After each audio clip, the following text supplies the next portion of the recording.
in critical times. Look at the mass killing that is going on in Benue Plateau. And in all of this, our president is in faraway France, issuing orders, asking the state governor, the governor of Plateau State, Muftwang, to take decisive political action to stop the killings in Plateau State. I wonder what the president wants the governor to do. Oh, well, I'm not alone in the studio. Good morning. Good morning, Chikuma. Good morning, Nigeria. Good morning, wherever you're watching us from. Also on our radar today, House of Reps set up 21-member committee to take over Rivers Assembly duties. And this is coming as the sole administrator, Ibas, also calls for Siminai Fubara to come and appear before him so that he will answer questions regarding his appointment in Rivers State. Oh, well, these are the conversations. We'll also be looking at the police IG, Egbetokun, summoning Kaduna Mopol team. They were caught on video receiving cash from Chinese nationals. Okay, we'll x-ray all of these and more. Well, do well to follow us across social media. It's VOP.ng. The website is www.vop.ng. Our handle across social media is at VOP TV Live. And of course, on YouTube, we are Voice of the People TV. And then there is a number with which you can be part of the conversation. Just use it and be part of the conversation. Very simple. Oh, well, a beautiful day it is, and Nigerians are being presented with figures showing that inflation is going up and down. But well, let's look at what is being said. Now, the National Bureau of Statistics (NBS) has reported that Nigeria's headline inflation rose to 24.23% in March 2025, up from 23.18% in February. Now, this marks a 1.05% increase and reflects a return to levels seen earlier in the year. That's 24.48% following the rebasing of the Consumer Price Index. On a month-on-month basis, inflation stood at 3.90% in March, which is 1.85% higher than the 2.04% recorded in February, indicating a sharper rise in the average price level. According to the NBS, the surge in inflation was primarily driven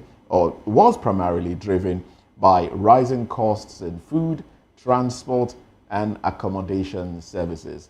Well, this is not new information. When you tell Nigerians that you are rebasing the economy, and the president at an event said, we will bring inflation down. Don't worry about inflation. Well, I can say, okay, I don't want to worry about the figures being pandered, but what I worry about is the inability of myself and a lot of Nigerians to buy what we need, to buy food. The price of garri has gone up. The price of egg continually goes up. The price of beans continually goes up. I'm thinking of buying another bag of rice because the one from December has been exhausted, and I'm hearing 100 and something, and I'm like, okay, should I have bought it when the price came down to about 85? And then you start to wonder. But then there are other things that take up money. So what Nigerians are concerned about is what we can do with the monies we have. Inflation is not driven by, monies here and there. It's driven, the inflationary problem that Nigeria is facing is structural. The inability of farmers to produce food, inability to transport what has been produced from where they are being produced to where they are needed, the constant clampdown of killer gunmen, I don't want to call them headers, killer individuals on farmers, and then the cost of fuel. Companies need these things, diesel, fuel, to operate. So by the time they start to spend more to get these things, the cost is added to the goods and services that they put out. These are the things driving inflation. And Nigerians, rather than tell Nigerians, don't worry, I will bring it down. I wish we could play that video, but of course, I don't think we can right now. But instead of telling Nigerians that don't worry, we'll bring inflation down, just go ahead and put things in place. Let there be security around the nation. Curb the excesses of these killer gunmen that attack farmers. Curb the excesses of killings in Plateau, Benue, and the rest. Curb the excesses around Nigeria, and let there be food available. And prices will come down. It's simple. Simple economics. Oh well, that's my thoughts on this one. Simple economics indeed. And what some persons will also say, let there be availability of power also, because you know, some companies who are helping out with the production of some of the goods we have in Nigeria, some of them are threatening even to shut down. Gencos are threatening to shut down over the fact that they're being owed money, 4 trillion naira. And if that happened, then that shows the fact that we're working towards being a production nation will also crumble too. And more, when you're talking about inflation increment and all that, you know, from what we're getting from MBS, you know, some Nigerians, I think it was yesterday or thereabout, that the Tinubu support media that have their chairman to be Meka Wamba made a statement that Nigeria is a prosperous nation. I wonder if he's not aware of the hardship that Nigerians are talking about, or rather the projection that by June 2025, that over 113 million Nigerians will move further into abject poverty. And the reason, it was a bit ridiculous to check the reason why this man made the statement, you know, saying that the fact that Aliko Dangote and some other Nigerians made it to, you know, to be the richest persons in Africa, you know, to the Forbes magazine list of the year, shows that Nigeria is a prosperous nation. I don't like, sometimes when some people come up to talk, I wonder if they're being shielded from the reality that things are not the way it should be. That an average Nigerian cannot even make a sumptuous meal. Gone are the days when people wake up to say want to cook a meal that will, you know, will contain the 6 classes of food and be balanced and all that. People are now eating from hand to mouth. Some persons are doing scavengers so just for them to be able to eat food. And, you know, we keep on getting other persons bringing conflicting information or different information to the ears or to the mind of Nigerians. Inflation again have increased from what it used to be in the month of March to another one, 1.84%. Some persons will say, stop giving us these figures. Tell us how much it is. Tell us, bring it down in reality so that average Nigerian will understand. What this actually means is that if you go to the market, if you had been to the market last month to buy a cup of Gari for 200 or 300 naira, if you go back again this month to get the same Gari, you'll be buying it as 400 or 350. That is what that actually means. That is what that actually means. And when you talk about, you said we are working towards being a production nation. I don't know. I have not seen the road. MBS told us that I think last year they were about to have increase and when oil production. When Moses read out the intro, he said that look, that inflation is rising. Has it ever fallen before? It's always been rising. Because when the rebasing brought it down a bit. Exactly. And you're asking, how will the president say that he was going to bring down inflation? And 15%. 15%, that's clearly what he's doing. They rebased the economy, brought it down from 38 to 24. It's gone up again. And it's gone up again. And when they did, prices of commodities did not even come down. You know, so in all of this, I think you said something about the one that said that Nigeria is a prosperous nation. It's a prosperous nation. Yeah. Well, Nigeria is a prosperous nation, wealthy nation of poor people. You know, you see, sometimes I sit back and think that, you know, Goethe, the man for whom the Goethe Institute, the German institute, is named after, he said something that is quite instructive. He said, look, there is nothing as frightful as ignorance in action.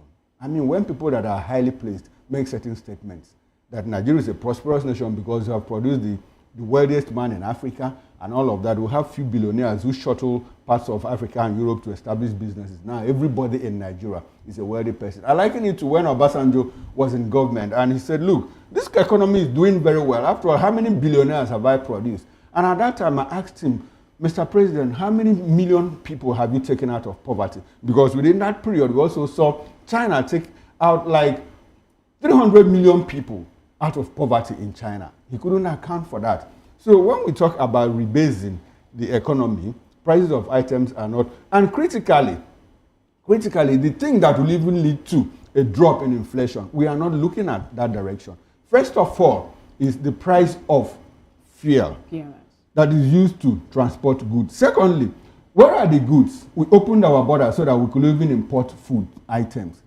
Is that how to push down inflation? Farmers are not going to farm because they've been chased out of the farms by who? By killer gunmen, killer headsmen, and all of that. Look at what happened in Plateau State. Look at what is going on in Benue State and in parts of the southeast and even southwest. People are no longer going to farm. So if you put all of these things together, but it is good that our president said, look, I'm going to do all of this. And he went to France. When he went to France, he said, I'm going to France to sit down there and evaluate the impact of the economic policies I have made. Probably when the president comes back, it looks like he went to retool so that he will come up with better policies or more policies that will deepen the gains of the ones that he has already made. Mr. President, we're expecting you to come back. And when you come back, we expect inflation to drop from 23%. We are looking at a digit, like more like 6-7%, where it was before APC took over government.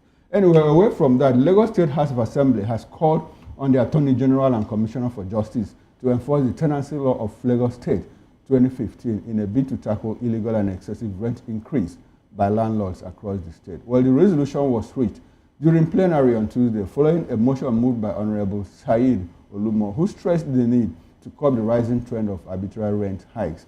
He cited Section 37 of the Tenancy Law, which prohibits unreasonable rent increases and provides legal avenues for tenants to challenge such actions in court.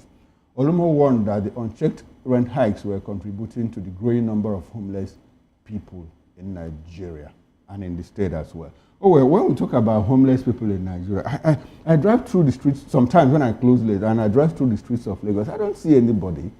So where are these homeless people? Looks like you don't see anybody. I don't see people. Yes. Under the bridges? Under the bridge. Well, on top of the pedestrian? Close to the drainages? Oh, I see them. Really? It depends on the places you drive through. Okay. I see them. If you've been around Lagos long enough or you move around long enough, there are people who don't have places. Like you said, it depends on the parts of Lagos I drive through. Most of the uncompleted buildings you see are being inhabited by people. Anyway, I don't go to such places. I go to Banana Island, Lekki, Victoria Garden City, Chevron Estate, and those are places. So I don't get to see people around. Now, that's it. In 2015, I was very familiar with the law because Raji Fashola at that time was the person that brought out this. He said, look, if you're asking for 2 years and somebody gets a new job, I don't see an employer who pays 2 years salary up front. So when do you expect the person to get the 2 years to pay you? And I think he designated it in parts of Ikoyi, parts of Osborne Fosho and all of that. They were barred from taking more than 1 year. And there was also an opportunity for people to pay monthly if they could, depending on the arrangement you have with the landlord. This is work in progress. If you travel overseas, in some places you pay 2+1, what they call 2+1. The one is a guarantee in case you are leaving. And this first 2 is the first 2 months that you leave. And after that, after the 2 months, you start paying monthly. It is more convenient for people that receive wages and all of that. So they're able to plan themselves. I think it is nice that we are back to that stage again where the Lagos state government wants to take action and say, look, let us help ourselves. You know why? Because this asking for 1 year, 2 years rent, it also fuels corruption. I mean, somebody whose salary is per annum is like 2 million naira, and the person's house rent is 2.8 million naira. Where do you expect the person to get a balance? So the person is certainly going to cut corners to meet up. It is those cutting corners that fuel corruption. People hide files in offices. People look for gratification before they do their job and all of that. I know some people will ask me, if your salary is 2 million naira, why don't you get a place where you live, where you probably pay like 400,000 or 500,000 naira? Have you factored the cost of transportation to your place of work and all of those things? So, well, it's commendable. I'm not sure. I don't know how far Lagos state government can drive the implementation of this. We have very fine laws, very fine policies. What we have issue is with implementation. And unfortunately, the reasons why we don't implement those laws successfully is because of cogs in that wheel put by the people for whom the laws are made for. Unfortunately, that is what it is. But I think we can do better than this. We can really do better because the weight actually is back on our shoulders, Nigerians, as individuals. Situation whereby, people are being paid 77,000 naira as minimum wage, and then you expect them to pay 2 years upfront for rent. And then some other persons, even when they want to move out of the apartment, they have also issues with the agents that help out in getting these, accommodations. Instead of them taking the 10% that was supposed to be what they agreed on, some of them, will go ahead as making tenants pay higher than that. Apart from the issue of whether we're going to be paying monthly or paying quarterly or yearly and all, we have other things that is also posing as a challenge for Nigerians to be able to have or get accommodation, especially in Lagos or in other highbrow, cities. You have the issue that some persons also are being asked to pay agreement fee. You'll be paying a lawyer fee. You'll pay, at the end of the day, you find out that the money that you've been asked to pay, if not running a par with the rate itself, it will be higher than the rent. I'm happy that the government is beginning to look into this, but also they should also understand too that landlords also most of them use their whole earnings to build or set up these structures might find it difficult, to start collecting the monthly rent, since we do salary payment, we don't do wages, we are not being paid per hour and all that. But all the same, I wish them well with this new particular law. All right, interesting times, and it's really interesting that we're speaking about this. Well, yesterday, now what just came to mind was the fact that yesterday evening I decided to go for a walk, and then I got to a point I got tired, so I had to take a tricycle back home, and the tricycle rider and I got talking, and he was. I know the person, so he was telling me, I asked after his daughter, because his wife put to bed sometime last year, and then talked about, how things are really tight for him right now because the house he moved into just when he got married and his wife put to bed, he had not stayed up to 1 year in that house. He had 4 months to go when they told him that they had sold the property and they had to move out. And I asked if they were compensated. He said no, he wasn't compensated. He had to move out, and he moved out in a hurry because it took him time to put himself together to get another apartment. Now, this is a tricycle rider. Getting another apartment, he said he had to pay. He got a room, one room. Where he was staying before was a room and parlor, and then he had to move to a one-room apartment with his wife and daughter, and what he paid as agency agreements, damages, and whatever was about 240,000 naira. Imagine. That's away from the rent. He was, and my jaw dropped because that's the reality. That's the reality of the common man in Nigeria. 240,000 naira, agency, agreement, damages, whatever you want to call it, gone. Then we are talking rent. Rent in itself is going to the tune of about 400,000 naira. Now, the laws put out by Lagos state government is good. These are good laws. But like Chukuma said, implementation is the problem. All right? The activities of agents should be curbed. Their activities should be curbed. They encourage house owners, landlords, as the case may be, to arbitrarily increase rentage. And these things have a ripple effect on the economy. Yes, people will start to cut corners. Ordinarily, I would have said, when Chukuma said, why a person that earns 2-point-something million annually might want to pay rent of 2-point-something, ordinarily, I would have said, look, if you are earning 2 million annually, you should live in a house where your rent should be like maybe 100,000 or 200,000. That way you can save up, take care of yourself, buy clothing, feed. But that's not the case. These things don't tally. What you earn and what you pay as rent don't tally. And yes, the conversation around proximity. Now, in a particular area, talking about Oshodi, Mafoluku, Ikeja, housing is becoming increasingly expensive.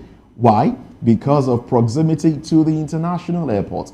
And in as much as you have a lot of people in that vicinity that don't even do any business with the airport. But landlords believe that those that work in the airports come to rent, so they just increase house rent.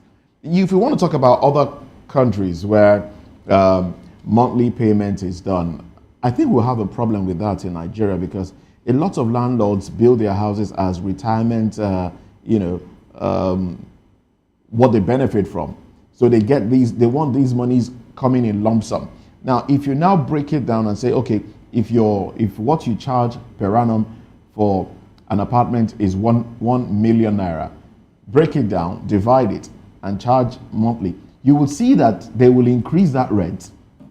And the ordinary person who ordinarily is earning 70,000 naira minimum wage and would probably be thinking of struggling to pay 100,000 or 100,000 plus as rent monthly, which looks, I don't think that's achievable, will have to cough out a lot more money. And then you will see people look for ways to make this money, trying to scam people, trying to steal, trying to do a lot of shady things to make the money. In situations whereby they can't do those things, they'll resort to either committing suicide or resort to other forms of crime, like ritual killings and the rest. So these things, in as much as you put out these laws, I don't think you can tell a landlord how much he should place on his property built with his own money. What the government should do is build more houses, make them affordable for different cadre of people, and encourage people to live in these houses. We know Lagos is densely populated. Let it not just be housing for those that are indigenes of Lagos, because that's what we see a lot of the time. Let it be open to all that reside in Lagos, that have lived in Lagos, that pay taxes in Lagos, regardless of where you're from. That way, everybody can have a roof over their head, and probably, we have a Jakonde estate and the rest of them. Let's build more things like that. A lot of them will help cut the housing deficit that we see. And yes, people live under bridges, people live at street corners. I will take Chukwuma round some places in Lagos. I think he needs to move around Lagos a lot more. I will not join you. I will not join you. I don't want to see those things. No, sorry. Let me just chime in. The acquaintance that moved from a 2-room. Yes, a room and parlor. A room and parlor to 1 room. To 1 room, and I like the fact that you said that is his reality. That is his reality. So he has to, and a lot more people need to move too. A lot more people need to move because our president said that Nigerians were living above our means. We're living. Okay, I mean, if the president's friend could move from driving three Porsche cars, to one Toyota Corolla. I don't want to be friends with the president. So what is wrong in their friend moving from 2 room to 1 room? That's our reality. The president was right after all. Another reality is about to hit Nigeria as the power generation companies, Gencos, have warned of potential shutting down of operations over a 4 trillion naira debt owed by the federal government. In a statement issued by Colonel Sani Bello, retired, chairman of the board of trustees for the Gencos, the group said it was compelled to make the threat due to the deteriorating state of power sector. Despite fulfilling their commitment by expanding operations, Gencos claim they have been sidelined in the payment process for services rendered. The statement further noted that Gencos continue to shoulder the burden of the ongoing liquidity crisis in the Nigerian electricity supply industry. However, the growing debt, coupled with the absence of a clear financing strategy, lack of binding contracts, and an unstructured market without securitization, is severely hindering long-term planning and sustainability. So when people are talking about reality that is about to hit Nigerians or the people facing reality, we should also embrace the fact that after dividing or putting us in bands, band A, band B, band C, and after, we have the power sector not promising Nigerians heaven on earth, but we are yet to see even, maybe purgatory or limbo. All the same, Gencos are beginning to threat that they will embark on a total shutdown. Imagine when that happened in Nigeria, where we're having all these other issues already spelled out or pointed out to. What would then be our fate?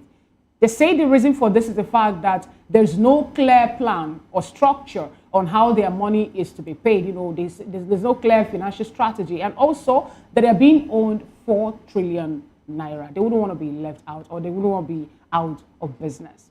Interesting one indeed. Oh well, I guess because of time, I would rather leave this for another day. We'll probably delve into this conversation because time is absolutely running out. But we still have to look at headlines from the papers. I don't know if Chikuma would want to chime in on this one before we look at. No, the papers. we actually talked about it yesterday. Yeah. All right, so let's just go straight into the papers now. Fina, do you have papers in? Well, I do have a few papers right here. So from the Nigerian Tribune, the banner headline here, it speaks about the emergency rule. It says, emergency rule, reps inaugurates 21-member committee on rivers oversight. The riders to that story, state government threatens NBA with legal action, over 300 million naira conference fund. PDP ward chairman's forum writes Ibas to halt unconstitutional appointments. Right, and some of the headlines here. FG states LGs share 1.578 trillion naira March revenue. Lassa fever death toll hits 127, that's 127 according to NCDC. Ondo, Bauchi, Edo, worst hit. Investment and Securities Act 2025. Engage in Ponzi scheme, spend 10 years in prison. Engage in Ponzi scheme. All right. NMDPRA blames Trump's tariff policies for crude oil price fall. As Nigeria sees sharp drop in petrol imports, investors get 47 licenses to establish 1.75 million BPD refineries. US 14% tariff has significant impact on sector economy. MAN, that's Manufacturers Association of Nigeria. Now these are, okay, we have a 2027 presidency. I'm focused on mandates given to me by Oyo State people. Makinde. Food, non-alcoholic beverage push Nigeria's inflation to 24.23% in March. These are the headlines on the cover page of Nigerian Tribune. The Guardian is up next, and the window headlines on the cover page of the Guardian newspaper today reads, Rivers vow to recover 300 million naira from NBA, threatens legal action. Inflation resumes upward trend, rises to 24.23% in March.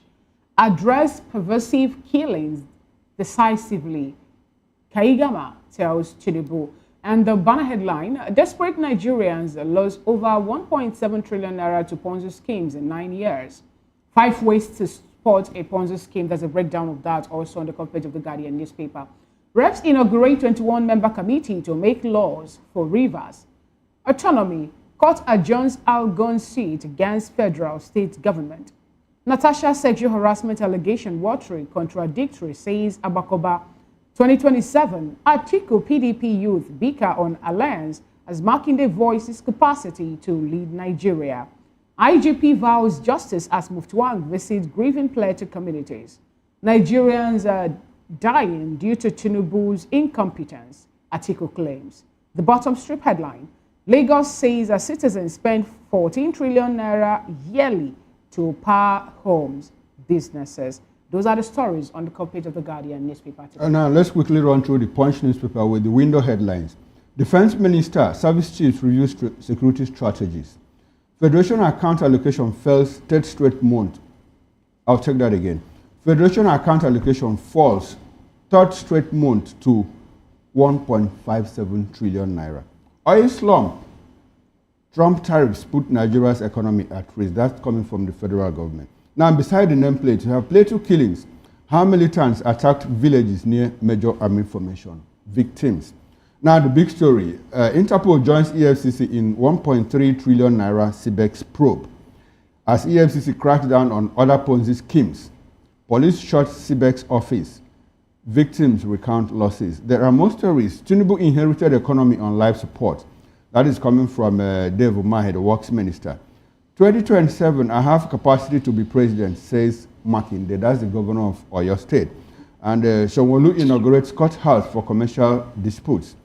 And more stories there. Will petition NFF over that's unpaid wages. That's coming from Christian Chukwu's son. Lassa fever kills 127 in 18 states. As the Hausa community backs Olubadan's removal of Sarakin Shasa. And That's all from the Punch newspaper, and that's how far we can go on the super headlines. Join Moses and I at 9 o'clock for more expanded review of major headlines in the newspapers. Now, we'll go for a short break, and when we return, Tinubu has disappointed Nigerians. Atiku labels it a national shame. Join us again.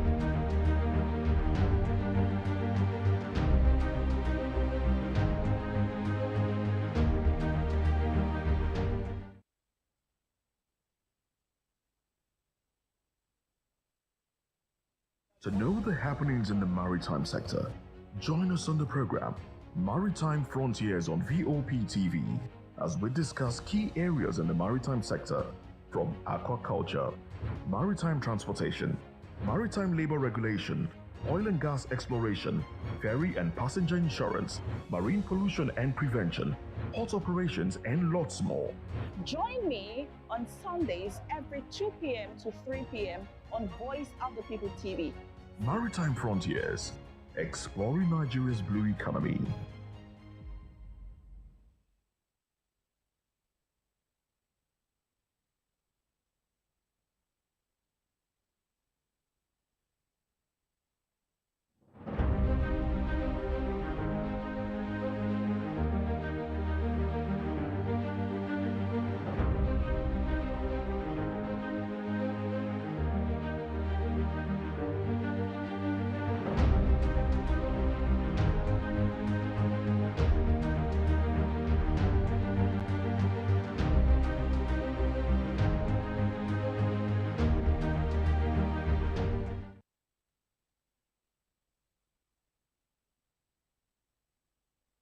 From the views on the street we go to bed empty hunger to the blaring horns of a hustling city, the loudest voices of the common man got a medium to be heard. This particular administration, they were coming unprepared. It's not a bad thing to renovate the president's law. Through top-notch programming, unbiased reportage of news, sports, business, entertainment, and cultural documentaries, Voice of the People 90.3 FM became a symbol for 21st century media. And now, a new baby is born.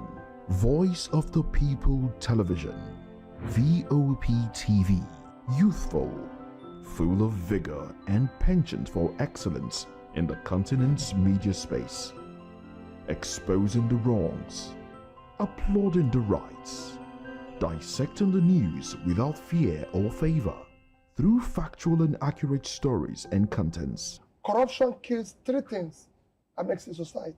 Representing the interests of the people and giving them a voice. Voice of the People TV is here to stay towards building a fair society. VOP TV, Voice of the People Television, truly a voice for the people.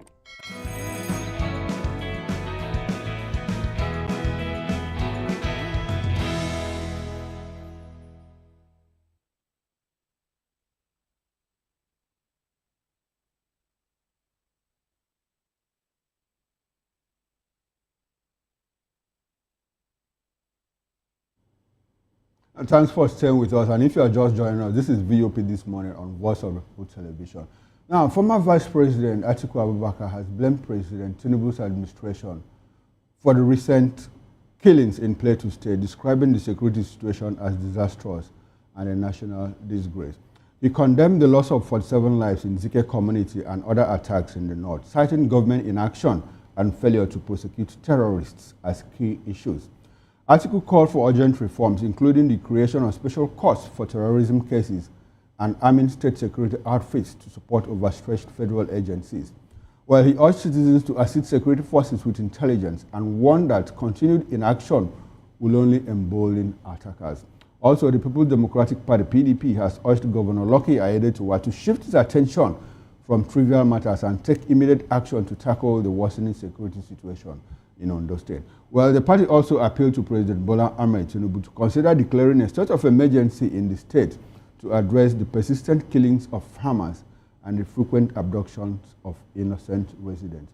Oh, well, we are joined in the studio here in Lagos by Barrister Darlington Agomo. Barrister Darlington is a lawyer and a public affairs analyst. Good morning to you, Barrister Darlington. And good morning, Mr. Kuro, Fina, and Moses. How are you? Having today's show, Barrister. Good morning to you. All right. We also have from our Benin House station, we'll be joined by Mr. Omoegbe Blessed Jato. He's a political affairs analyst. Good morning to you, Mr. Jato.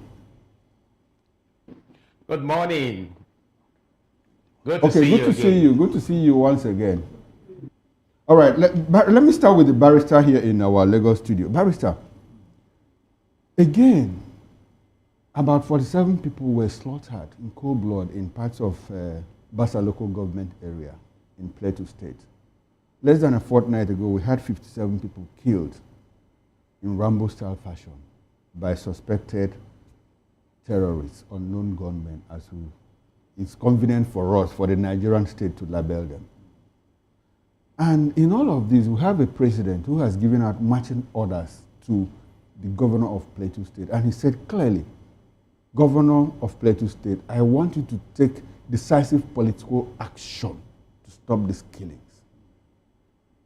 Issuing those orders from far away, France, when the president clearly understands that the governor is hamstrung, he is not in control of security apparatus. The State Commissioner of Police doesn't directly take instructions from him, but from the IGP somewhere in Abuja. So does the State DG of SSS, any military formation around that place. And to think of the fact that victims have said that, look, these attacks took place in earshots away from army formations. Can you help us explain, are you able to help us explain the president's sincerity in asking the governor to take charge of the security situation in his state, to take decisive political action? What is the interpretation of all of that? Is the president buck passing? Is he trying to absolve himself of responsibility? Or what is going on? Yeah, Mr. Koro, the same way poverty has been weaponized in Nigeria, insecurity has always has become a political tool in the hands of politicians. That is why they are speaking from both sides of their mouth. Look, the last person I expect to complain about what is going on is the Northerners. From Atiku to El-Rufai to Northern elders, all of them are complicit because it is their people that are causing this problem. It is their people, they know them. Fulani, when they say, do you have two Fulanis? They are the same people. They are the same people. But Barrister, some persons will argue that, the people who are causing these issues in the north, are not Nigerians. The foreigners are coming to Nigeria. Oh, really? That is the more reason why Northerners should have taken in fact, they should have been the first person to start shooting from their hip, if they are serious. Okay. Because these people were invited into this country. And it is Northern leaders. We have said it several times. Okay, Barrister, before we get into all of that, who is taking responsibility, who is behind it, I'd like for us to, there's a question I asked you. The president asked the governor to take decisive political action. How does the president want the governor to do I have told you here that this thing has become a political tool. He doesn't want to offend Northerners where this thing is coming from. That's just the simple truth. Because the same way he reacted when something similar happened in Edo State, why is he not reacting the same way with this one that happened? And now, why didn't he tell the governor of Edo State to look into what is going on? No, tell me. So, I won't even believe whatever Tinubu is doing because it's obvious that he's afraid of the North. Tinubu is the Northern president. Barrister. Forget about every other thing anybody is saying. Because the way he reacts when something happens here and the way he reacts when it happens in the North, it's not the same thing. Okay. Yes, you always like to pamper the North and give them soft landing and all that for a very serious matter. that you would have even you would have come back from France immediately. So you think that was the reason he's yet to declare state of emergency in the northern states? Exactly. So let nobody come and tell me otherwise. But now that the northern political elites, we have Aline Dume call for such to happen, and now Atiku Abubakar is also chiming in that. Do you still think that the northern political elites are, you know, just being more the ones behind this? My dear, forget that they are not serious. Jonathan did even more, he made more effort to eradicate these people during his time. What was the reaction of the northern leaders? They started writing memo, writing a petition all over the world, ICC, US, UK, that Jonathan is doing ethnically against terrorists, against terrorists. And because of that, Jonathan had to withdraw General Ihejika, who was giving them help. And immediately they bounced back. All right then. So why do you want to defend this type of behavior from the northern leader? How? Right, under Buhari, what effort did he make? All right, thank you very much, Barrister Darlington. Let's take this one to Benin now, where we have Blessed Jator. Good morning to you. Welcome to the conversation.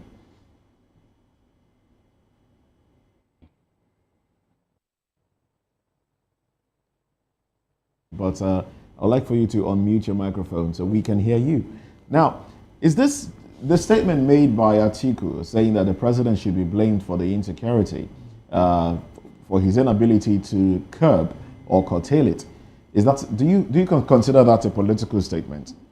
Seeing that, or is this a playback, a replica of what was done before 2015, where the Goodluck administration was touted for being unable to curb insecurity, and then the call for a change for someone that will curtail the activities of Boko Haram at the time? Are we seeing that replay itself? Well, thank you. You see, I have followed this issue very closely, and I can tell you that the statement of Atiku Abubakar and the rest of the northern elites, it is just a hypocrisy playing around and across the political corridor, trying to score political bill, trying to appear nice in the eyes of the northerners ahead of 2027 election. See, like Barrister have, what we have seen played out over time have been people playing to the carry of northern politics just to appear good and nice in the eyes of the north. We were all here in this when they introduced the visa on arrival policy. And you and I, we are aware that one of the positive outcomes of visa on arrival policy was the fact that it brought in an influx of terrorists and persons that the Nigerians could not account for their whereabouts, account for what they are doing, where they are going, and what they plan to do. Now, will all of this play out? So when we are now coming back to begin to cry for sheer hypocrisy, and then the president is somewhere pepper souping, suyarizing, and champagning, and is asking a state governor to take decisive action. Now, for those of us who understand the security architecture and the way it operates in Nigeria, you will now begin to wonder, what exactly does he mean when he asks the governor to take decisive action? What power does not even word? And so honestly, this is where the argument I have made over the years come in again. In international relations, there is something we call balance of power and balance of terror. You balance power with power and you balance terror with terror. At this point, honestly, the Plateau State House of Assembly, as a way of following the president directive, legislates on arms. See, Plateau people should be allowed to own arms to defend themselves, because the only way you balance terror is with terror. The only way you balance power is with power. Farmers who all they have is cutlass and hoe, people hide them overnight. Imagine women and children that could not run just 2 days ago were grossly slaughtered and left at the pool of their blood. The men are the first to always run. So in every attack that has happened in Plateau, you will find more women and children as victims because they could not run. People are allowed to arm themselves. This is the only radical thing I think the governor can do. Make local legislation, because the National Assembly will not do that for you. Defend your people and allow your people defend themselves. Nigerians at this point, particularly those in the troubled region of Nigeria, should be allowed to carry arms and protect themselves. If your killers take guns and roam the street, even the police cannot. So why should the victim also not be allowed to protect themselves and to arm themselves? So all these things they are saying is just hypocrisy. If the northern elite want this whole thing to stop, it will stop. But the truth is, like Barrister mentioned a while ago, insecurity has been weaponized as a political tool to continue to control the people, while for some other persons, an economic tool to continue to loot the people. Because for every crisis, there is more fund voted security. And these funds, at the end of the day, enters into private pockets, and insecurity, as long as insecurity becomes a lucrative venture, we will continue to see more of this kind of madness happening unstopped and unhindered.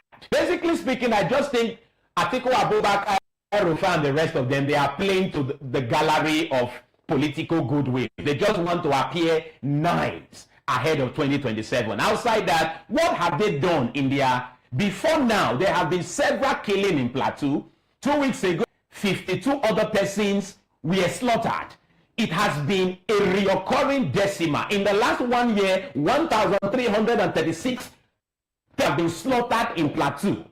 What are these people doing? What?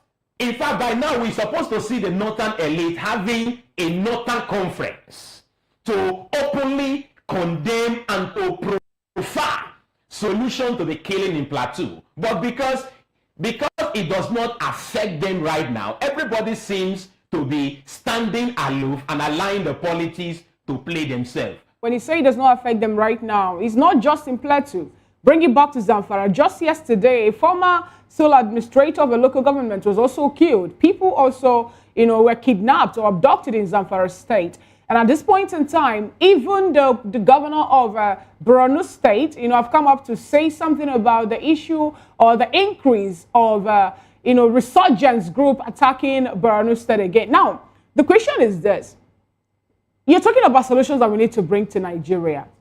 When we have the government still reintegrate terrorist members back into the society on the notion of de-radicalization. And just today, in front of the cover page of one of the national dailies, we have the defense minister, telling Nigerians that the service chiefs should review their security strategies and run away and, find another one for them to be able to curb the issue of insecurity. But one which every Nigerian will be talking about is the fact that they still reintegrate terrorists back into the society. And these people will have had situations whereby, if not that they move away or they cut away the guns or outfit that belong to security operatives, we'll still see them go back again into carrying out some of these terrorist acts, also that they were being arrested for all this while. Are we really working towards ending the issue of insecurity? Or is there more that Nigerians need to look forward to see than what we're seeing at this point in time? Well, let me say this without any apology. The Buhari government have no plan. And in fact, Nigerians should look forward to nothing meaningful when it's ending insecurity in Nigeria. It is a sad reality that this government is bringing nothing to the table. Again, one person that should be at the forefront accounting for this whole insecurity thing right is the president himself. For example, we are all aware the first few months of the president in office, this whole security in the north seems, kidnapping across the country seems to die down. It looks as if these kidnappers and their fighters studied the body language of the presidency and saw that they are not really ready to do anything outside just making noise. And they came out again in full force, knowing that the government will remain complacent and will continue to play politics with the issues. Now, having said that, you made sure of, I'm trying to recap a particular statement you made a while ago. Now, when this whole killing thing begin to take certain dimension, the most responsible thing I would have expected that your president will do right now, first of all, I think they have told us the president is in a walking visit to France, even though we have not seen any clip or video of any meeting the president have made that will be beneficial to Nigeria in the long run. I really think the president is champagning, suyarizing, and pepper souping. We expect the president in this senseless and mindless killing happening in this country. Jato, Comrade Jato, let me stay with you. You said something that is quite instructive now. You said that within the first few months that the president assumed office, there was more like a drop in issues of kidnapping and terrorism and all of that. And like you said, probably the terrorists, read the president's body language and maybe felt that he wasn't serious in the fight against insecurity. Now, the question here is, do you think it is because of the president's body language that has emboldened these non-state actors? Or do you think it has anything to do with the politics of 2027? Like my colleague here said, in the lead up to the 2015 election, we saw kidnapping, we saw more like insecurity spike in the north, apparently to discredit the sitting president there, Goodluck Jonathan. And when Buhari came in, there was more like a nosedive. Few months to the election, we didn't get to hear about insecurity and all of that. And just months, like you said, after the president assumed office, now there is an upsurge in insecurity. Is it a reenactment of what happened in 2015? Is it politically motivated? Do you think it's politically motivated? And the second question will be, what do you think is the value of human life? I'm coming. What do you think is the value of human life in Nigeria? Sometime in the past, the French president, Emmanuel Macron, was outside France, and someone was stabbed. A teacher was stabbed to death, and he quickly had to cut short his trip and went back to France to deal with that matter. And in that instance, he deployed 7,000 soldiers to harass the part of France where that incident took place in the bold fight against terrorism. Now, more than 150 people have been killed in the past 2 weeks, and we have a president who is in faraway France, trying to evaluate the policies of his administration. What is the value of human life in Nigeria to our leaders? 2 questions, if you can. All right, thank you. Let's start from the first one. The body language and 2027 election is one and the same thing. Why do politicians play to the political gallery? Why do they stand indifferent when things are happening? It is all because of the 2027 election. Now, when you see an upsurge and there is a reduction and an upsurge, it is very simple. These terrorists, they have financiers. They have the intelligence. When new president come in, they go back to their mapping board to look what direction is this person going. And then when they find out that something happened, the president or the presidency plays politics with it and do not take any decisive action, it sells the message and the idea, okay, this government is in for politics and not sincere about. So they come out in full force. That is what we have seen. That is what has been playing out. At the Jonathan government, where we saw, even though there were lapses, but there were genuine attempts at facing insecurity in Nigeria, even though his own tactics is questionable. But since then, what we have seen is pure politics and politicians looking away. You've asked, what is the value of human life? The value of human life in Nigeria, a loaf of bread.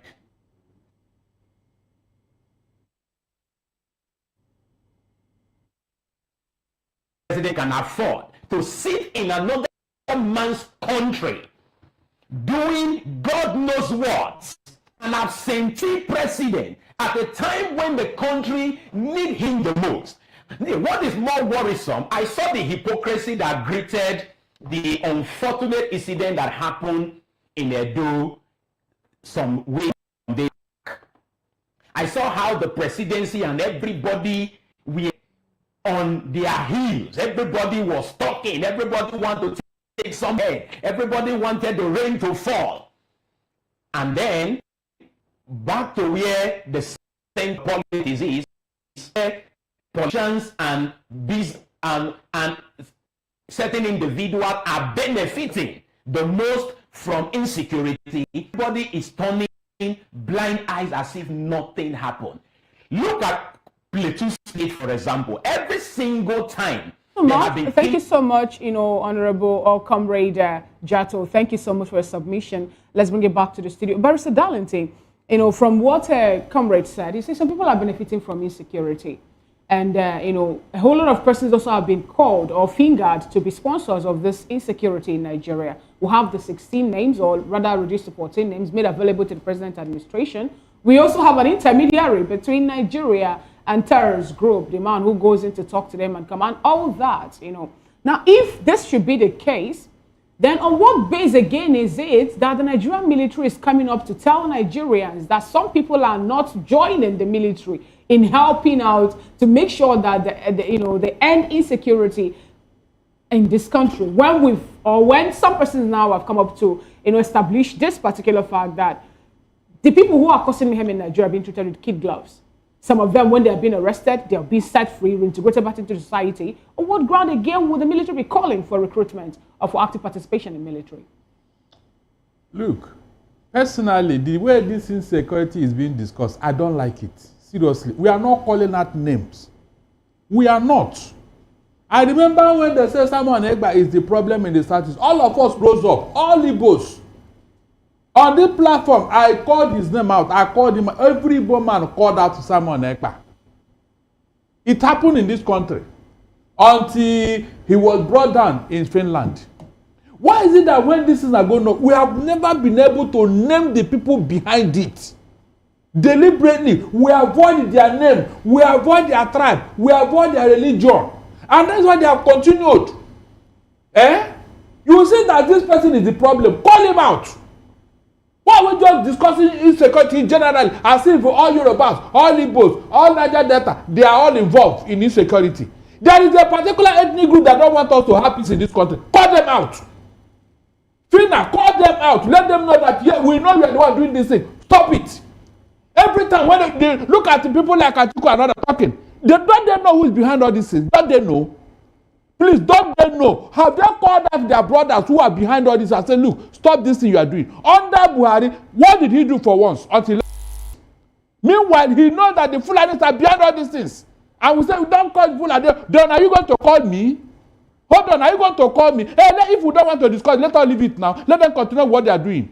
Why are you people hiding the truth somewhere? The Fulani, I don't know where they come, but they are Fulanis. They want to invite them into this court to come and kill us. And their brothers are aware. The people that invited them are aware. So why are they complaining that we have insecurity? And you cannot tell them you are behind this thing. It is you. It is you that brought this thing. Why not go and call back your mad dog? Barrister. Because it's the owner of the mad dog that will call the mad dog to order. Barrister, it's interesting that, but right now, it's not a northerner that is in office. So why? I mean, Atiku also said something. He said, look, that the president should take decisive action. So good. If Atiku is saying take decisive action, good. Then why do you think the president is not doing so? He's not taking decisive action? I have just told you here, Jonathan did the same thing. What happened? It was part of the reasons why the North hated Jonathan. You and I saw what happened now. Okay, what effort have the Northerners made? Yeah, this thing is very rife in their region there. Mr. Moses, tell me that definite effort frontal effort the Northerners have made concerning this particular group of people. It's not about the Northerners. It is about the them. Northerners are not, the president is not from the North. The president is being called upon to take decisive action. Are you serious? Shouldn't the president take decisive action as against us looking at the North? No, let them start it. The same way he told Muftuan to take control of what is going on there. You think if Tinubu should take that action you are talking about now, he would remain in that office? Hold on. Or you think we don't know what is going on? It has become a weapon of what? Demand. Whenever you are not dancing to their tune, they will unleash this mad dog against you. They did it to Jonathan now. But why will you shine away from the truth here? It has become a weapon of demand. If you don't give up, then we'll allow our boy to do whatever. You have what Sheikh Gumi said here. That anybody that attack the bandits, in fact, there are good and bad bandits. Now, that we should not attack them. When you're limiting it to, they will unleash them to attack people. Now, you recall that this attack does not just happen in one place. It is now cutting across every part of the nation. It's happening in Sokoto State. It's happening in Zamfara. You bring it back again to Ondo. It's happening also in Ebonyi and Plateau. You are talking. Why are we limiting it to that? Who are the people doing all these attacks everywhere? Fina, who are the people spreading all this terror all over the country? Who are the people? You can see now. You can't even answer. You can see. Why can't you call those people to order? Why can't you call them to order? They are the ones doing all this all over the place. Their people are aware. You think they don't know what they are doing? They kill one of them. Kill one of them and see their reaction. Let us get something. Get it clear. What we are asking is it in the place of Atiku? Is it in the place of Northern Elders Forum? Is it in the place of Arewa Consultative Forum to stop terrorism in the north, in the country? Or is it in the place of the president of the Federal Republic of Nigeria? As it is now, since they don't want anybody to touch them, then they should do something about them. So are you saying that they are more powerful than the Nigerian state? Mr. Okoro, who brought them under here? The control of the president? No, who brought them here? Is it not a fact that they are the one that brought them here? Is it not a fact? No. Hold on, is it not a fact? I want us to they should return them where they brought them now so that we can have peace. Who should return them? Are they the ones that should return them or the president? It is the people because they have used it to intimidate the Nigerian state. That is why whenever they operate, nobody arrests them, nobody say anything. Are you saying that the Nigerian state is more like overwhelmed?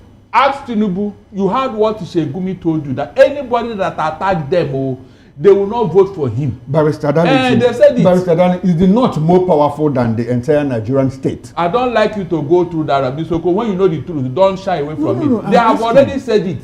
They have said it. Now that was part of the arrangement. Why don't you just react directly to the question? Do you think the North, are you saying that the northern elite are more powerful than the Nigerian state? Do you need anybody to tell you that? They have said it. What? Look, oh my God. Mr. Moses, please, let us not shy away from the truth. They are.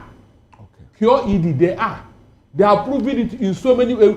Mention anything that involves any of them that was taken serious in this country. Mention anything that they have done and they did not get away with it. Mention. And you are still asking questions. So in your they opinion, have told you, in the popular Nigerians. Now I want to ask a question. In your opinion now, the President Bola Ahmed Tinubu cannot curtail the activities of these killer hunters or headsmen or bandits or Lakurawa or Boko Haram or whatever you choose to call them. Mr. Mosi, when it involves them over there, Tinubu cannot do anything. We have seen it. If not, are you telling me that if this killing in Plateau has happened anywhere close to the south here, you mean Tinubu would have not reacted, Abi? Are you serious? No, answer that question now, since you are trying to defend indefensible here. No, I'm not defending. So I'm telling you now, yes, it is obvious. They have claimed to be the owner of Nigeria. They have said it.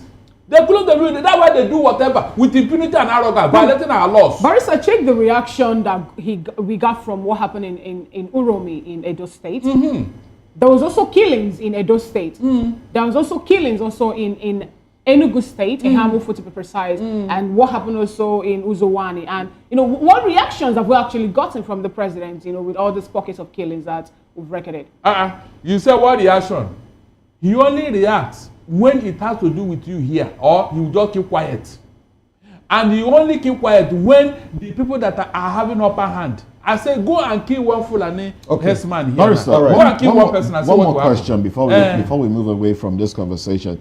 The president, when he declared a state of emergency on Rivers State, he did say that the governor did not come to ask him to declare the state of emergency. And so he was taking it upon himself to declare the state of emergency, seeing that things had degenerated in the state. Now the president is being called upon by different actors to declare a state of emergency in areas where there is insecurity. Do you think he should declare a state of emergency? Did you even see the statement he put out when the first killing happened in Plateau? He said that it is an age-long thing. I reacted over that statement just a few days ago. It is an age-long thing, so he cannot solve the problem. That there is not a question of insecurity.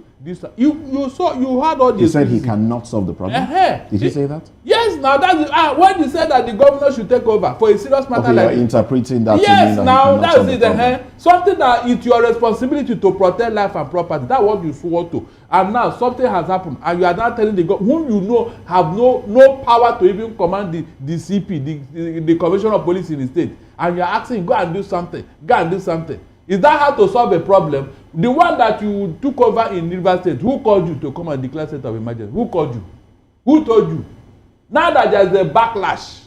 Is it okay? Is it okay to now say that protecting oil pipelines and protecting certain infrastructure is more important to the leaders in Nigeria than protecting the lives of Nigerians? Oh, what do you think before? Is that accurate? It is very, very accurate. Very, very accurate, because that was even the real reason. He said that the pipeline was busted by on Fubara's watch, and he did it as if Fubara is responsible for protecting the pipelines. Okay. So when you look at all this, look, what I'm saying in essence that I have told you here that before this week you run out. I said it on Monday. Is that not true? That more will happen because you have not been able to call out those behind all these things. Okay. If those lists they gave you from Dubai, are people from Igbo land or Yoruba land, do you think that list wouldn't have been made open? Answer me. So when you see all this, why are we not covering it and pretending as if it's a general issue? Okay. No, it is specific. Okay. It is targeted. The governor said it from Plateau that this is what ethnic cleansing. Indeed. So why are you calling it as if it's a general matter? Indeed. How many of them are going to clean out Kano State and Katsina? Take one more question to Comrade Blessed Jato. The same question, really. I just want to get your opinion on this one. Do you think that the government of the day is more interested in protecting infrastructure, pipelines, and the rest of it? In fact, we've seen people. We've seen these bandits and individuals kill human beings for the death of their cows and the rest. Mm-hmm. So do you think in Nigeria we value these things like structures as against human lives? Very quickly, please. The political elite, the leadership class, they are interested in protecting their interests against the life of the people. Now, whichever way they achieve their interest, whether it's the pipeline, the oil gives them money, they will protect the pipeline. The political space, they will protect their name. So what the political and the leadership elite are interested in is protecting their interests and not necessarily the people. The people and until we begin to place value on human lives, so many things will continue to go wrong in this country until we begin to redefine. Like you asked me a while ago, what is the worth of human life in Nigeria? Honestly, I do not even know, because it is not politically or economically defined. I just know there is no value to human life in Nigeria. And so everybody do a free-for-all, whatever that saves your interests. All right, thank you very much, Comrade Blessed Jato. Well, let's move on. Let's move on to another conversation. Now, the House of Reps have set up a 21-member committee to take over Rivers Assembly duties. Let's x-ray this when we come back from this break. Join us again.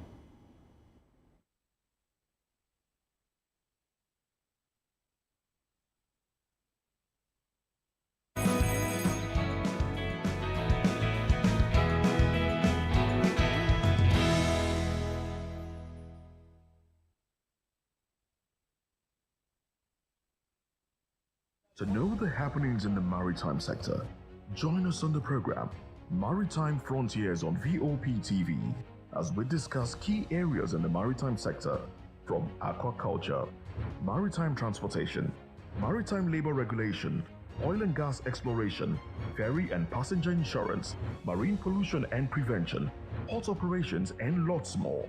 Join me on Sundays every 2 p.m. to 3 p.m. on Voice of the People TV. All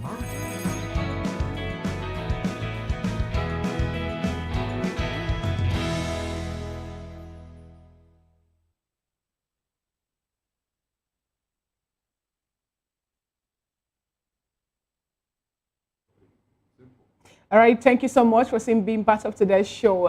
To the second topic of conversation, the House of Representatives, led by Speaker Tajuddin Abbas, has inaugurated an ad hoc committee tasked with performing legislative duties in place of the suspended Rivers State House of Assembly.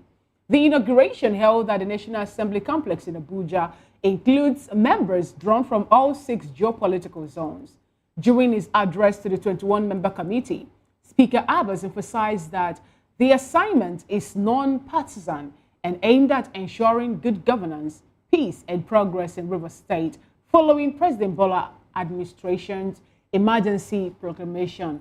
He urged the members to carry out their responsibilities with fairness and impartiality.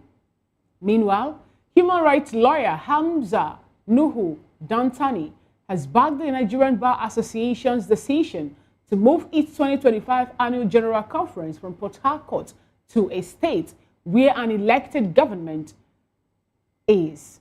In a letter to River State Sole Administrator Vice Admiral Ibok Ete Ibas, retired, Dantani criticized the position as unconstitutional and urged Ibas to resign in the interest of justice and democracy. We still have with us in the studio, we still have Barrister Darlington Agumo, who is a VOP TV in-house analyst, staying here or still standing by. Thank you so much, Barrister, for being part of today's show. And then from Oka, we'll be joined by Honorable Ejiofor Egwatu, who is a former member of Anambra State House of Assembly, a political analyst and social commentator. Good morning, Honorable Ejiofor Egwatu. Good morning. Thank you for having me in here. Good to have you join today's show. Now, let me start off with you, Honorable Ejiofor Egwatu. We're having a back and forth. Let's first start off with the story around the 300 million naira that Sim Fubara gave, to NBA for their conference that was supposed to happen in Port Harcourt in River State. But we saw the NBA, they make a 360-degree turn and move that particular conference to Enugu State. And this is what the sole administrator is contesting at this point in time, asking NBA to return back the 300 million naira or face legal action. But NBA have come up to say that the money was not, it wasn't paid to them, more like the money for the conference, but it was a free will donation. What do you have to say about this back and forth that is coming from NBA and, the sole administrator of River State? Today, the entity have also chimed in on that, saying that NBA should be applauded for moving their conference from Port Harcourt to Enugu State. Please help us work around this. Yeah, the NBA is living up to expectation. I wouldn't expect the Nigerian Bar Association to hold a conference in River State at this time when democratic structure is not in place. It will look as if the NBA is endorsing and standing with and aligning with the decision to remove democratic structures in River State. One of the greatest assets we have in Nigeria today is this democracy that we are trying as much as possible to make it work. So anything that will undermine democracy is a no-no. So I stand with the NBA on this decision. I didn't expect them to do anything less than this. Whatever thing that transpired with the money thing, I wouldn't understand why anybody would want them to do all that kind of refund or something. The most important thing is that there is no democratic structure in River State. And so the Nigerian Bar Association should not be seen aligning with condoning and encouraging such an arrangement. And you remember that the NBA had made a statement that it is unconstitutional to remove a sitting governor through that kind of emergency thing. And so Why should they now go there to do their NBA conference? All right. Thank you so much, Honorable Ejo, for your submission. Though, Barrister, I would like you to also react to that. But, let me still stay with you. Now that we have House of Representatives, putting up a 21-member ad hoc committee to help with, making laws in River State and all that. And in one phase, or one breath, we heard that the sole administrator have summoned Similar Ifubara to come face him in the House in Port Harcourt. Reason being that they want to investigate or question him about the appointments that you've made within the few years he's been in office. What do you have to say about this? The House of Representatives setting an ad hoc member committee, and here we're having, Similar Ifubara being called in for questioning. Well, I do not think that the House of Reps is doing what they're supposed to do. Listen, the Constitution had clear-cut preconditions for setting up a state of emergency or for having a state of emergency, and it was clearly written that there is nothing connecting to removal of a sitting governor. So the House of Reps that is trying to wade in now, they had every chance in their chambers to make sure that this thing didn't work. They had every chance to live up to expectation. They had every chance to defend the Constitution of Nigeria, which they all swore to defend. They had every chance to show Nigerians that they care about the Nigerians more than they care about their political future. They had every chance to make sure that this thing didn't work this way. Now they all encouraged it. They allowed it to happen, and they are setting up and they are setting up a committee, and they're trying to advise the sole administrator. Does it make sense? Okay, Barrister Ejiofor, let me stay with you. I want us to talk about the 300 million naira, so to say, again. Now, NBA, the organizers of the annual general conference, as they call it, have said that, look, it was a 200 million naira that they received. But Rivers State government has records of 300 million naira. That is one, is a discrepancy. So who is telling us the truth? And I spoke to a lawyer yesterday on political lens. You might have to come to political lens one of these days. And he said that he's gone through the budget of Rivers State. He didn't find any provision made for that 300 million naira. I don't know where that money comes from. That is number one. Number two, on what basis? Like NBA has clearly said, it wasn't paid as a hosting right. Not because you are coming to host the conference in Rivers State. That is not why we are giving out this 300 million naira, or we are taking the money. So in the event of that, how do we classify it? Is it a gift? Is it a graft?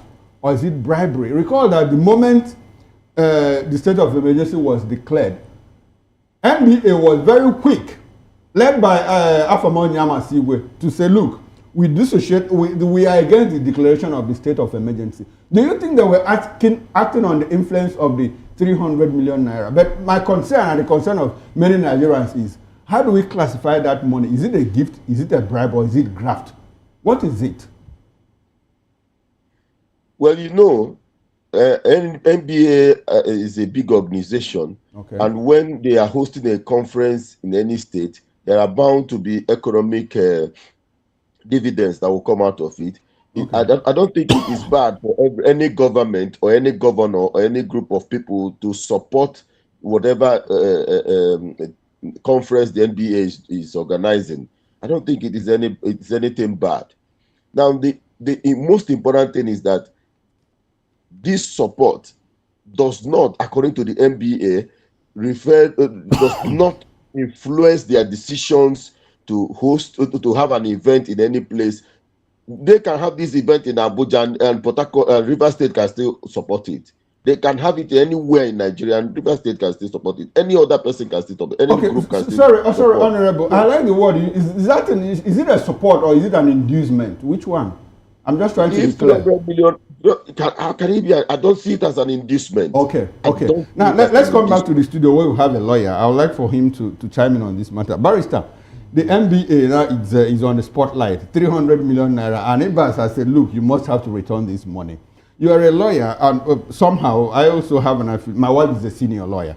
And anytime she attends bar conferences, she pays in excess of 150,000 naira because of her years in the bar, at the bar and all of that. And when she gets there, The only thing she gets is either lunch or a breakfast, one meal. She pays her own accommodation anytime she attends the conference. And she pays annual dues for everything that any MBA does for the lawyers. Lawyers pay. And now what do they do with all that money? They had to go cap in hand, begging, collecting money. Does it look, I'm still going back to that question. That money, was it a gift? Was it graft? Is it bribery? How do you classify it? Thank you, Mr. Okoro.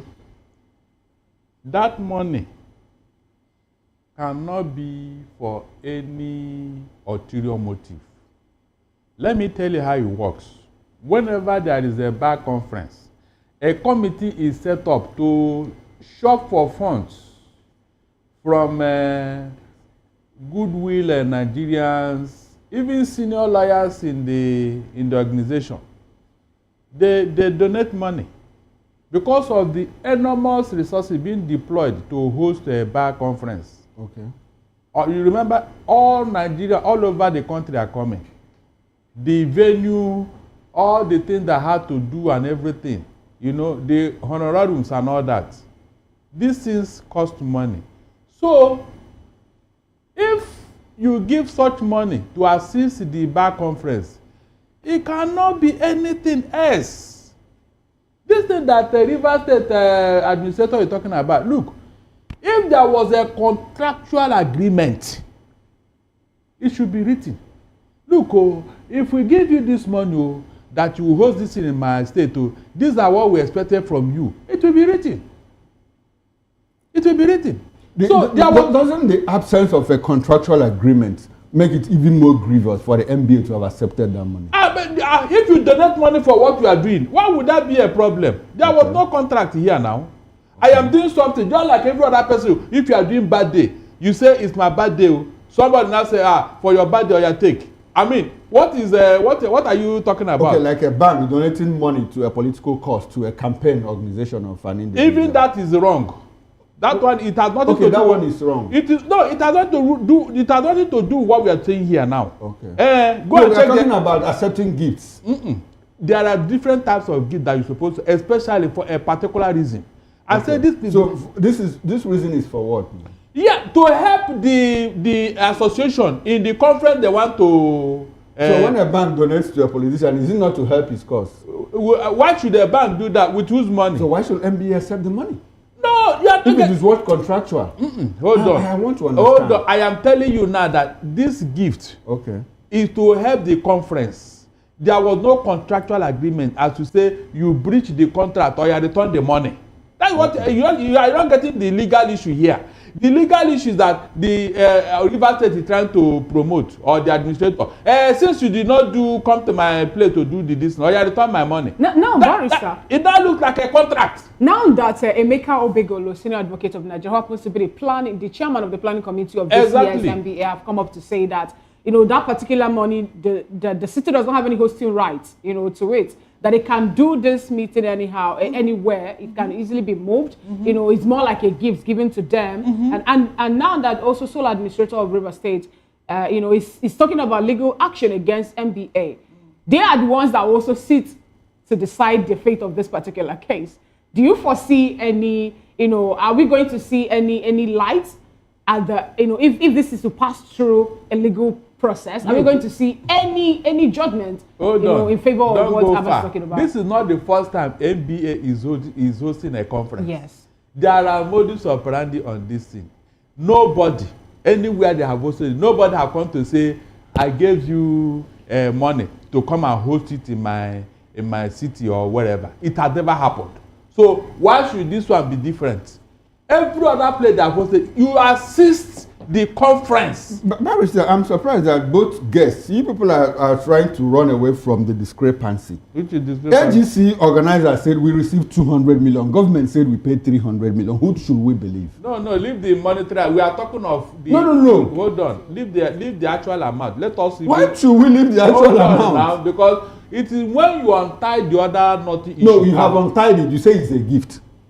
And now somebody gives a gift to an organization, the leadership of the organization accepts 300 million naira, they declare 200 million naira. What happened to the 100 million? Then let them go to court and sort it out. There must be a record of this. All right, barrister. Yeah, let them go and sort it out in court. Let me take it from this angle. I think somebody posed this question earlier, but let me just take it from this angle. The fact that the sole administrator that some have termed illegal, some have said, oh, this is an illegal administration and all of that, is summoning or has summoned the governor to come and explain appointments when he was in office.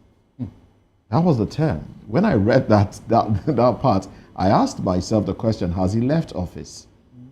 And then he said, and also to respond to the rationale behind those appointments. How legal is that? How appropriate is it that a sole administrator appointed by the president will summon an elected governor to come answer questions? Is that how it's done? Look, whenever you press people want to ask questions about what this man is doing in Rivers State, I just laugh. In the first place, he shouldn't be there. So every other thing he's doing is null and void. But he's doing them anyway. Sorry? But he's doing them anyway. That's what I'm saying. That will tell you the illegal, the impunity. Then tomorrow somebody will tell me, but he did it in Rivers State. Because you did it, does it make it right? Should the governor obey the summon? Why should he? If he doesn't, Fubara should not answer him. On what ground? Don't you think there could be some repercussions? In what way? Then let him hold on. Let him go and ask Wike. Where did you get the money to pay for all the lawmakers? You said it yourself. Let the same administrator. If you want to be sincere, because that man is fighting for credibility. He's not the governor. Sorry? Wike is not. He didn't make any appointment in the state. He's not the governor of the state at the moment. Oh no. You are talking about what happened before he came there. I'm talking about appointments made by Siminalaye Fubara within the 2 years that he has held sway. How does that concern as governor? How does that concern the sole administrator? I said, how does that concern him? Who? Him? The sole administrator. Yes. How does that? That's what the sole administrator is asking the governor to come and explain. In what way? Why he employed those he employed, and the certificates of those. Is that something that should be done? Should the governor even respond to that? I said it is illegality. Even when you people pay attention to something, you are even giving it some credibility. It is illegality. Even I don't know whether he knows what he's there for. I don't think so. It is illegality par excellence. There's no other way to describe it. Fubara should not answer him. It is illegality. And I said, if you want to probe what happened in Rivers State, let him start from Wike, who is the arrowhead of the problem. Because you are talking of 300 million or 200 million. Wike gave money and paid for lawmakers. Why can't somebody ask him, come, all your earnings, since you become a political figure in Rivers State and in federal government, if you calculate all the money you have earned legitimately, are they worth up to 200 million? As to say, it is my money. So, all this money you have been, on whose behalf are you spending and where did you get it? Let the sole administrator ask Wike. If you want to be sincere, if you want to, so it's not enough to call Fubara. Call Wike too. All the money you have been spending, is it your money? Okay. All right, let me get your take now. Let me get the take of Honorable, pardon? Yes, Honorable Ejiofor.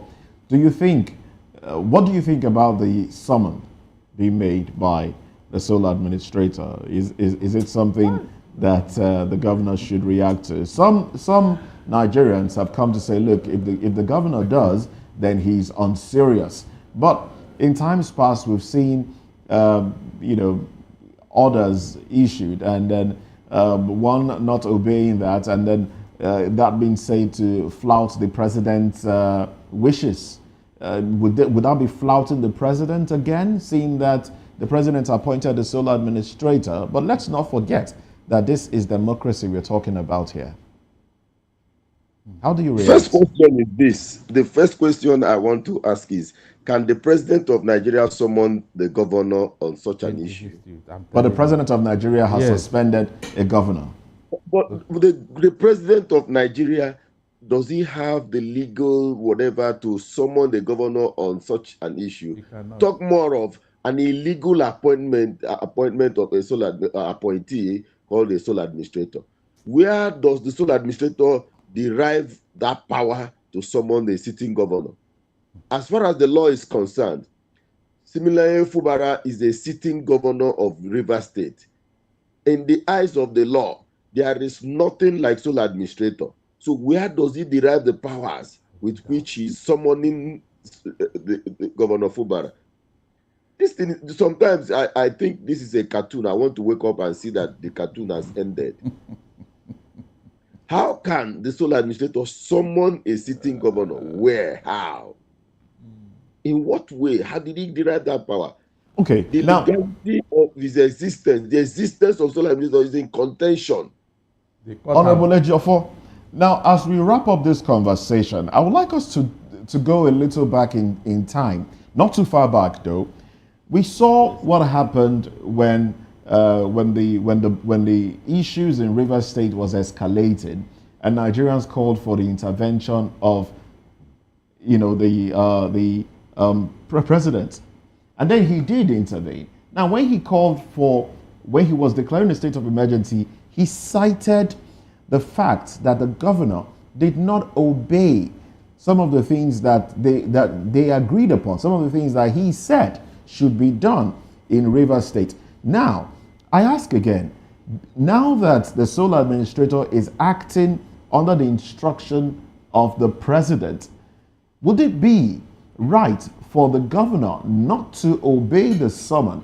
Will the president extend, because part of the reasons they're calling for this summoning is that the governor will, explain why he should be put back in office. I mean, that's really part of the reasons. If he can explain appointments made and the rest and why he should be reinstalled as the governor.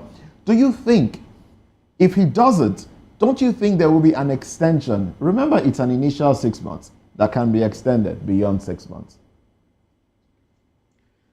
The funny thing is that you've forgotten that whatever intervention the president had at that time was termed political solution.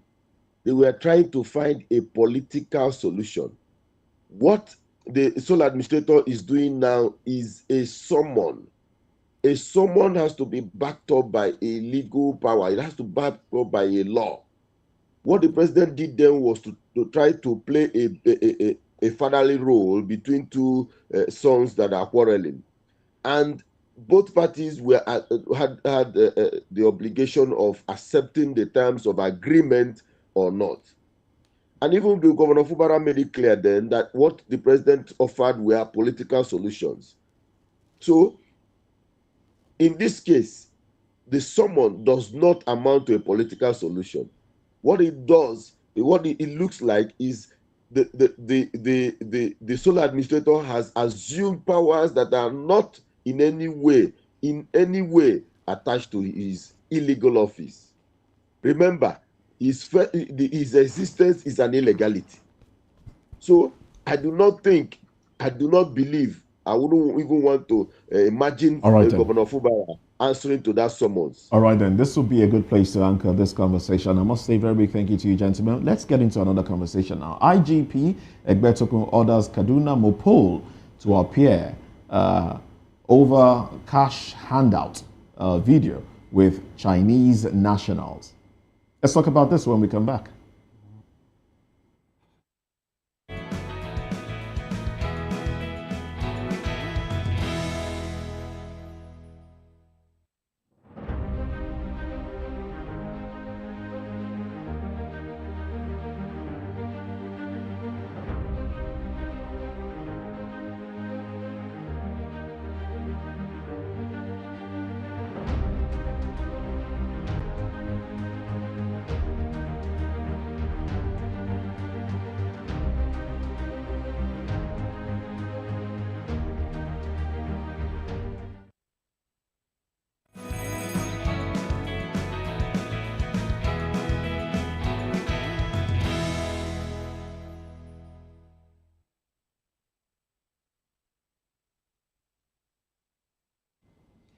Well, thanks for joining us again. The Inspector General of Police, Kayode Egbetungu, has summoned the provost of One Police Mobile Force, Mopol, in Kaduna, along with DSP Aliyu Adejembi and his team for questioning over a viral video showing them receiving cash handouts from Chinese business people. The officers, who were reportedly on special duty in Lagos with the Chinese nationals at the time of the incident, are to appear before the IGP for an official inquiry. A video that surfaced online showed members of the Mopol unit visibly queuing to collect money from the Chinese individuals, sparking public outrage and raising serious concerns about professional misconduct within the police force. A police wireless message dated April 15, 2025 confirmed the IGP's directive, stating that the officers must report for an interview with the Inspector General through Press 4 by 9 a.m. today, which is April 16, 2025. Well, we still have with us Honorable Ejiofor Igwatu, former member, Anambra State House of Assembly, political analyst and social commentator. We also are being rejoined by Comrade Blessed Jato, who is a public affairs commentator and, of course, a human rights activist. And right here in the studio, Barrister Darlington Agumo stays with us. Now, let me start off with Comrade Jato. I hope we have you on audio and you can hear us clearly, Comrade Jato. All right, I do believe that you can hear me. Well, we'd like for you to unmute so we can hear you. Now, would you term this lip service, seeing that Nigerians have constantly queried why policemen do what they do, which is taking handouts, taking bribe, sometimes forcefully doing so. And here we have the IGP. Is it because this involves other nationals and not just Nigerians? Is this lip service? We'd like for you to unmute your microphone so we can hear you now.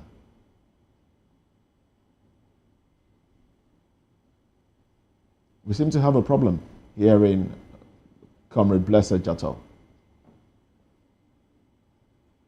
Well, if I guess we'll come back to you and maybe have you react to the question when that is sorted. Talking about sound now, because we have a sound problem. Let me take this question now to Honorable Ejiofor Igwatu, if you're still with us. Let's have your reaction to the question, really. Honorable. I really pity the IGP. I really pity the IGP because such cases, it's a pity that if truly so many things that the police does appear on videos, the IGP will spend the rest of his tenure tackling every day, handling such cases because so many things happen with police. Most times the instructions of the IGP is not really what you see on ground, most times. So the issue of collecting money and all the rest of them is what every Nigerian knows is normal with police. So the IGP should do more work on it. It's a pity. What we saw on the video is disgraceful, but what can one do? They need to do more and more and more of reorientation. There needs to be a continuous. This is not about poverty. This is not about poverty of money. This is a lack of, I don't know how to put it, self-respect, dignity for themselves. They need to do a lot of psychological training on these policemen. All right, now, Honorable Ejiofor, if you watch the video on the screen, you found out that you have more than 20 policemen. How come is it that we have over 20 or above, let's say 30 policemen assigned to just, a particular Chinese national and his team on a special duty in Nigeria, when we know that on a ratio for the policemen or security or operating personnel that should be attached to an individual, we are lagging behind in that aspect. How come this, Chinese personnel are having over 30 persons being assigned to them alone. What does that speak about how we value, how we revere people who are not Nigerians? These men, as you said, were assigned to an individual, or they had a retinue of duties that they did for the company, and they are now being compensated, sort of. This video does not really explain that, so I wouldn't want to imagine or assume that they were all assigned to guard a particular individual, because I don't see that in the video that I'm seeing on your screen now. So whatever it is that they did, they don't have dignity for themselves to be lined up like this and being whatever. Even if there are things that sometimes when you hire policemen, you give them food. You take care of their lunch. You take care of this little thing so that they don't move around. This video does not show that. It doesn't show dignity for labor. It doesn't show that they are wearing Nigerian. They have respect for the Nigerian color that they are wearing. All right, Honorable, thanks very much. Thank you very much. We'll come back to you for your concluding thoughts. Now let's come back to the studio where we still have Barrister Darlington Agomu. Barrister, something happened the other day. Chinese nationals sharing money to Nigerian policemen, and the IGP has summoned, the two officers in charge of this thing happened, by the way, somewhere in Kaduna State or Kano, I think, but up north.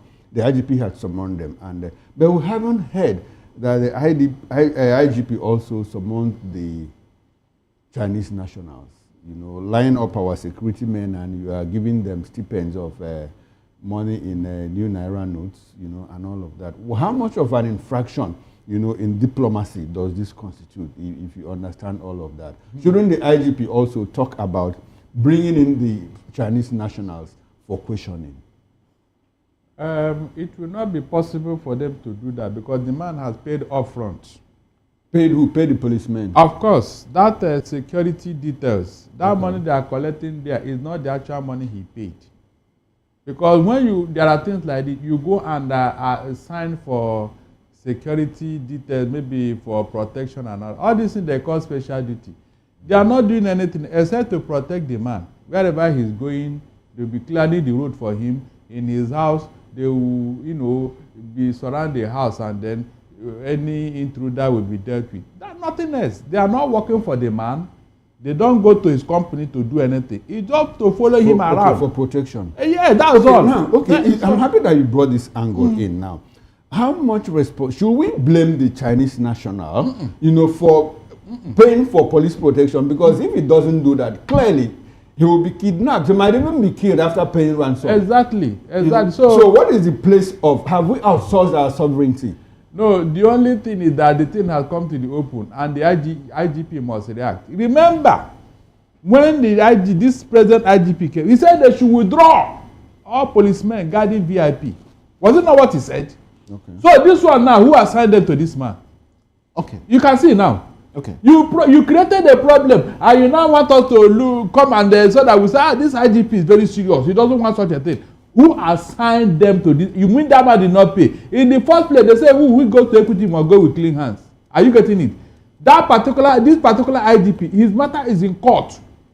You and I know that. His matter is in court. So why can't you go to equity with clean hands first? Okay. Because those boys you are trying to, or those men in the police uniform that you are trying to, harass now, all right, they came from you. They are your boys. All right then. Thank you very much. You assigned them to them. To that man. All right, Barrister Darlington. Thank you very much for your take there. Let's go now to Comrade Comrade Blessed Jator. I hope you can hear me now. Comrade Jator? Well, you might have to unmute if that's the problem. Comrade Jator, please do unmute your microphone so we can ask you. Yes, I can hear you. Great, thank you very much. Now, what is what is the difference between policemen standing and being given 5,000 naira? Because I counted, the monies and it seems like 5,000 naira to me per person. And they obviously were more than 10 in that video. Could they have been assigned for protection? 10 policemen assigned for protection?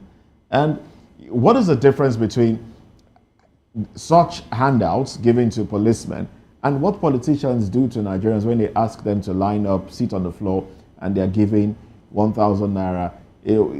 Are they not both, which one is dignifying?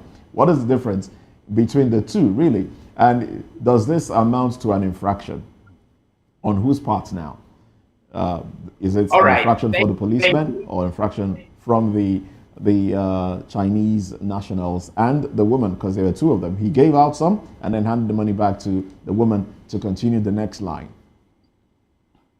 Does it amount to an infraction? Yes, it amounts to an infraction. On whose part? Not the policemen, not the Chinese national. It is on the Nigerian police authority, Nigerian police force.